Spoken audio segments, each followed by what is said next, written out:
Everyone with migraine can exercise. And the problem, and for most people, including healthcare professionals, they may have too narrow of a definition of what exercise is. We hear this all the time, and I read it in comments and post online, I can't exercise because of my migraine. And I get it, especially if you have chronic migraine, that movement can feel really risky. You have that fear of causing an attack or a series of attacks that spiral out of control due to exercise.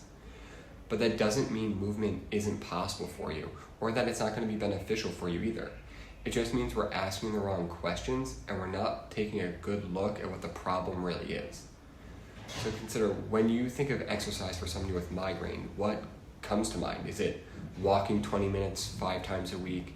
Is it doing yoga 3 times a week for an hour? Or is it something along the lines of ACSM's guidelines of 150 minutes per week for the average adult?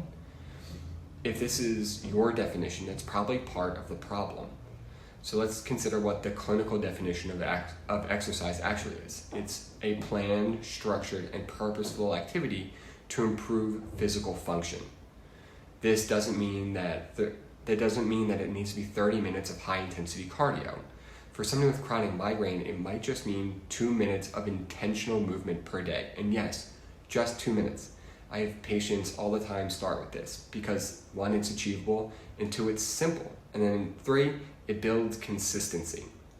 So I've helped people start there and then build up to 5 minutes and then 10 minutes and then 20 and so on. But we don't do this by pushing harder. We do this by pushing smarter. The goal isn't to push through pain or push through headache attacks that you might be having with exercise.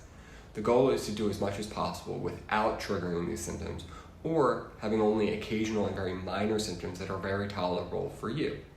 Now, that will vary again depending on the person and their migraine. And this is why it's important never to really compare your exercise program, what you're doing, to somebody else, especially if you have a chronic condition. If we are only measuring success in minutes or reps, we're really missing the point of becoming active with migraine. The win really is showing up consistently without causing a flare-up or a lot of headache attacks. So the next time you say to yourself, or you hear somebody say, I can't exercise, I really want you to think about shifting that perspective. Start by saying, I can exercise. I just need to find a plan that works with my migraine, not against it.